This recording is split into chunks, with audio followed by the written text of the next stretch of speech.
여러분, 혹시 이런 생각 해보신 적 있으세요? 이제 나이도 먹었는데 돈 쓸 일이 별로 없겠지? 그런데 말입니다.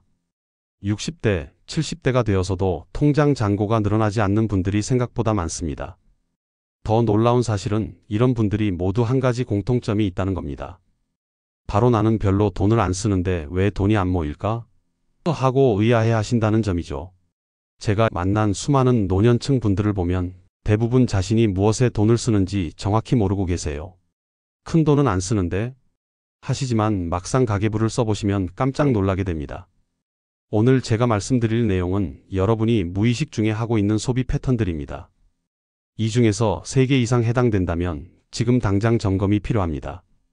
5개 이상이라면 정말 심각한 상황이고 7개 이상이라면 노후 준비에 빨간불이 켜진 상태라고 봐야 합니다. 첫 번째, 자녀들과의 외식비 마이너스 사랑의 이름으로 새는 돈. 손자 보러 왔으니까 맛있는 거 사줘야지. 이런 마음 너무나 당연합니다. 하지만 잠깐만요. 한 달에 자녀 가족들과의 외식비가 얼마나 나가고 있는지 계산해 보신 적 있나요? 대부분의 분들이 이런 패턴을 보입니다. 평소에는 집에서 간단히 식사하시다가도 자녀들이 올 때마다 특별한 음식점을 찾게 됩니다. 애들이 좋아하는 갈비집에 가자, 손자가 피자를 먹고 싶어 하네, 오랜만에 왔으니까. 한정식 집에서 제대로 먹자 하면서 말이죠. 한 번에 10만원, 15만원씩 나가는 외식이 한 달에 3-4번만 되어도 벌써 40만원에서 60만원입니다. 여기에 차를 마시러 카페에 가거나 아이스크림을 사주거나 간식거리를 사는 비용까지 더하면 한 달에 70에서 80만원이 나가는 경우도 많습니다. 더 큰 문제는 이런 패턴이 습관화된다는 점입니다. 지난번에 갈비를 먹었으니까 이번에는 더 좋은 곳으로 가자는 생각이 들게 되고 점점 더 비싼 곳을 찾게 됩니다. 그러다 보니 외식비가 눈덩이처럼 불어나게 되는 거죠. 여기서 중요한 건 자녀들과의 시간이 소중하지 않다는 게 아닙니다. 다만 꼭 비싼 음식점이어야만 사랑을 표현할 수 있는 건 아니라는 거죠. 실제로 자녀들에게 물어보시면 그냥 부모님과 함께 있는 시간이 좋다고 하는 경우가 대부분입니다. 두 번째, 무분별한 건강식품 구매 마이너스 불안감이 만든 소비. 몸이 건강해야 자녀들한테 짐이 안 되지. 이런 생각으로 시작된 건강식품 구매가 어느새 습관이 되어 있지 않으신가요? 노년층 분들이 가장 많이 하시는 실수 중 하나가 바로 이겁니다. 홈쇼핑에서 나오는 건강식품들을 보면서 내 몸에 좋을 것 같다는 생각으로 하나씩 구매하기 시작합니다. 관절에 좋다는 글루코사민, 혈관에 좋다는 오메가3, 기억력에 좋다는 은행잎 추출물, 면역력에 좋다는 홍삼, 뼈에 좋다는 칼슘. 이런 식으로 하나씩 늘어나다 보니 어느새 약통이 가득 찹니다. 더 심각한 경우는 지인들의 추천을 받는 경우입니다. 이거 먹고 허리가 좋아졌어. 이 제품 먹고 혈압이 내려갔어 하는 이야기를 들으면 나도 한번 먹어봐야겠다는 생각이 듭니다. 그런데 이런 개인적인 경험담은 과학적 근거가 부족한 경우가 많습니다. 실제로 가계부를 써보시면 건강식품비가 한 달에 20만원, 30만원씩 나가는 분들이 많습니다. 심한 경우는 50만원 이상 쓰시는 분들도 계세요. 이는 전체 생활비에서 상당한 비중을 차지합니다. 건강을 챙기는 건 중요합니다. 하지만 정말 필요한 것과 그냥 심리적 안정감을 위한 것을 구분해야 합니다. 먼저 병원에서 건강검진을 받아보세요. 의사와 상담을 통해 정말 필요한 영양소가 무엇인지 알아보는 것이 우선입니다. 모든 건강식품을 다 먹을 필요는 없습니다. 병원에서 처방받은 약물 외에는 정말 필수적인 것 1-2가지만 선택하세요. 나머지는 규칙적인 운동과 균형 잡힌 식사로도 충분히 건강을 유지할 수 있습니다. 세 번째, 과도한 경조사비 마이너스 체면 때문에 감당하기 어려운 지출. 체면이 있는데 어떻게 적게 낼 수 있어? 이런 마음 때문에 경조사비가 부담스럽지 않으신가요? 나이가 들수록 경조사가 많아집니다. 친구분들의 손자 결혼식, 지인들의 장례식, 각종 돌잔치, 회가변까지 한 달에 몇 번씩 경조사가 있다 보니 상당한 부담이 됩니다. 더 큰 문제는 경조사비의 액수가 점점 커진다는 점입니다. 과거에는 5만원, 10만원이면 충분했지만 이제는 최소 10만원, 가까운 사이라면 20만원, 30만원씩 하게 됩니다. 물가가 오르면서 경조사비도 덩달아 오른 거죠. 한 번에 10만원, 20만원씩 나가는 경조사비가 한 달에 몇 번씩 있다 보니 월 50만원, 60만원씩 나가는 경우도 많습니다. 또 다른 문제는 남들보다 적게 낼 수 없다는 심리입니다. 다른 분들이 10만 원을 냈는데 자신만 5만 원을 내면 창피할 것 같다는 생각이 듭니다. 그래서 자신의 경제적 여건을 고려하지 않고 남들에 맞춰서 내게 되는 거죠. 무리해서 많이 낼 필요 없습니다. 진심으로 축하하고 위로하는 마음이 더 중요합니다. 돈의 액수보다는 마음을 전하는 것이 경조사의 본래 의미입니다. 네 번째, 명절과 생일 선물비 마이너스 끝없는 용돈과 선물의 악순환. 손자들 생일인데 선물 안 줄 수는 없지. 맞습니다. 하지만 선물의 의미가 금액에 있는 건 아닙니다. 명절이 다가오면 스트레스를 받으시는 분들이 많습니다. 자녀들과 손자들에게 줄 용돈과 선물을 준비해야 하기 때문입니다. 얼마나 줘야 하나, 작년보다 적게 주면 안 되는데 하는 고민이 시작됩니다. 실제로 계산해 보시면 놀라실 겁니다. 자녀 2명에게 각각 50만 원씩 추석 용돈을 주고 손자 3명에게 각각 10만 원씩 용돈을 주면 벌써 130만 원입니다. 여기에 설날에도 비슷한 금액을 주고 각자 생일마다 선물을 사주면 연간 500만 원 이상이 나갑니다. 더 큰 문제는 이런 지출이 매년 늘어난다는 점입니다. 작년에 50만 원을 줬으니까 올해는 더 줘야지, 손자가 더 커졌으니까 용돈도 더 줘야지 하는 생각이 듭니다. 그러다 보니 감당하기 어려운 수준까지 올라가게 됩니다. 중요한 건 금액이 아니라 마음입니다. 손자들에게는 할머니, 할아버지와 함께 보내는 시간이 더 소중합니다. 꼭 돈을 많이 써야만 사랑을 표현할 수 있는 건 아닙니다. 5번째, 편의를 위한 택시 이용 마이너스 작은 액수가 쌓이면 큰 돈. 버스 기다리기 귀찮고 지하철 계단 오르내리기 힘들어. 이런 이유로 택시를 자주 이용하고 계시지 않나요? 나이가 들면서 대중교통 이용이 불편해지는 건 사실입니다. 버스를 기다리는 것도 힘들고 지하철 계단을 오르내리는 것도 부담스럽습니다. 그래서 점점 택시를 자주 이용하게 됩니다. 처음에는 정말 필요할 때만 탔지만 점점 편의를 위해서 타게 됩니다. 오늘은 날씨가 춥네, 짐이 조금 있네, 시간이 좀 늦었네 하는 이유로 택시를 타게 되는 거죠. 물론 몸이 불편하시거나 짐이 많을 때는 택시를 이용하셔야 합니다. 하지만 단순히 편의를 위해서 가까운 거리도 택시를 타신다면 다시 생각해 보세요. 기본 요금 정도의 가까운 거리라면 걸어서 가시거나 대중교통을 이용해 보세요. 걷기는 건강에도 좋습니다. 하루 30분 정도 걷는 것만으로도 혈관 건강, 근력 유지, 치매 예방에 도움이 됩니다.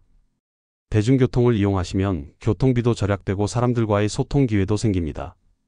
65세 이상이시면 지하철과 시내버스를 무료로 이용할 수 있으니 더욱 좋습니다. 정말 필요할 때만 택시를 이용하시는 습관을 만들어 보세요. 예를 들어 병원에 갈 때나 짐이 많을 때, 날씨가 너무 나쁠 때만 택시를 이용하는 거죠. 6번째, 계절용품 과다 구매 마이너스 매 시즌 반복되는 불필요한 쇼핑. 날씨가 더워졌는데 여름옷이 없네. 이런 생각으로 매 계절마다 새 옷을 사고 계시지 않나요? 계절이 바뀔 때마다 새 옷을 사야겠다는 생각이 듭니다. 작년에 산 여름옷이 있는데도 올해는 뭔가 다른 스타일을 입어보고 싶다는 마음이 생기죠. 겨울이 되면 또 새로운 겨울옷을 사게 됩니다. 특히 홈쇼핑이나 시장에서 할인한다, 마지막 기회다 하면서 광고하면 더욱 구매 욕구가 생깁니다. 이런 기회를 놓치면 안 되겠다는 생각이 들어서 필요하지도 않은 옷을 사게 되는 거죠. 문제는 이렇게 산 옷들을 실제로는 많이 입지 않는다는 점입니다. 옷장을 열어보시면 택도 떼지 않은 옷들이 많이 있을 겁니다. 언젠가는 입겠지 하고 사놨지만 실제로는 평소에 입던 옷만 계속 입게 됩니다. 새로 사기 전에 먼저 가지고 있는 옷들을 점검해 보세요. 입지 않는 옷들은 기부하거나 나눔을 하시고 정말 필요한 것만 구매하세요. 또한 충동 구매를 피하기 위해 쇼핑 목록을 만들어 보세요. 정말 필요한 것만 적어두고 그것만 사는 거죠. 홈쇼핑은 가능한 한 보지 마시고 시장이나 상점에 가더라도 목적 없이 구경만 하는 건 피하세요. 품질 좋은 기본템 몇 벌만 있어도 충분합니다. 유행을 따라가려고 하지 마시고 본인에게 잘 어울리고 편한 스타일을 찾아서 그것만 고수하세요. 7번째, 과도한 식료품 구매 마이너스 절약하려다 오히려 낭비하는 역설. 할인하니까 많이 사서 냉동실에 넣어두자. 이런 생각으로 필요 이상으로 많은 식료품을 사고 계시지 않나요? 대형마트에 가시면 할인 행사를 많이 합니다. 10일 행사, 30% 할인, 대용량, 특가 등의 광고를 보면 이런 기회를 놓치면 안 되겠다는 생각이 듭니다. 그래서 고기를 대량으로 사서 냉동 보관하고 채소도 싸다고 많이 사놓게 됩니다. 하지만 실제로는 얼마나 소비하시나요? 특히 두 분만 사시는 가정에서는 생각보다 많은 양을 소비하지 못합니다. 냉동실에 넣어둔 고기들은 몇 달씩 보관되다가 냉동 화상을 입거나 맛이 떨어집니다. 채소들은 냉장고에서 썩어서 버리게 되는 경우가 많습니다. 절약하려고 샀는데 오히려 낭비가 되는 상황이 벌어지는 거죠. 게다가 대용량으로 사다 보면 한 번에 나가는 돈도 많습니다. 일주일치 정도만 계획적으로 구매하세요. 냉동실에 오래 보관된 음식들은 맛도 떨어지고 영양가도 손실됩니다.